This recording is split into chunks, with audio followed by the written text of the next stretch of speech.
দেখেন এই কথার মাধ্যমে এক বাক্যে বিগত 40 বছরের সার্টিফিকেশন হয়ে গেছে। কথা বলেন ঠিক কিনা? বিগত 40 বছর আমার নবী মক্কায় কেমন লাইফ লিড করেছেন, এক বাক্যে সার্টিফিকেশন, মা জাররাবনা আলাইকা ইল্লা সিদকা। তখন বিশ্বনবী বললেন, ফা ইন্নী নাযীরুল লাকুম বাইনা ইয়াদাই আযাবিন শাদীদ। যদি আমার কথা বিশ্বাস করো তাহলে জেনে রাখো, যদি মূর্তি পূজা আর এই শিরকি কর্মকাণ্ড ছেড়ে না দিয়ে এক আল্লাহর পথে ফিরে না আসো, কঠিন আযাব তোমাদের জন্য অপেক্ষা করছে। আওয়াজ করে পড়েন আল্লাহু আকবার। ফাইন্নী নাযীরুল লাকুম বাইনা ইয়াদাই আযাবিন শাদীদ।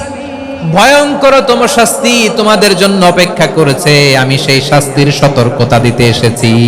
তাহলে বিশ্বনবীর আরেকটা বৈশিষ্ট্য, তিনি সতর্কতাকারী। সুবহানাল্লাহ, তিনি সতর্ককারী। উম্মাহকে রিমাইন্ডার দিতে এসেছেন, ওয়ার্নিং দিতে এসেছেন।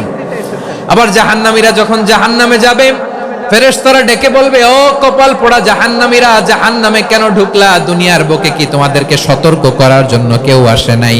কুল্লামা উলকিয়া ফিহা ফাউজুন সাআলাহুম খাযানাতুহা আলাম ইয়াতিকুম নাযীর। সুবহানাল্লাহ পড়েন, আলাম ইয়াতিকুম নাযীর। কোন সতর্ককারী আসে নাই?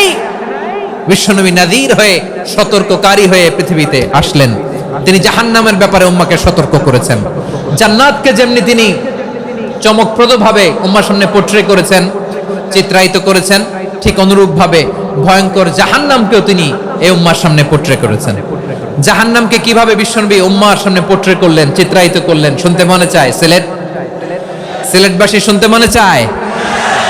জান্নাতের কথা শুনে যেমনি জান্নাতে যাওয়ার ব্যাপারে আপনারা আগ্রহী হয়েছেন, জান্নাতের নাজ নেয়ামতের কথা শুনে, জান্নাতের ফিচার শুনে যেমনি জান্নাতে যাওয়ার ব্যাপারে আমরা উদ্বেলিত হয়েছি, উচ্ছ্বসিত হয়েছি, জাহান্নামের কথা শুনলে কিন্তু আমাদের কলিজা কেঁপে উঠবে।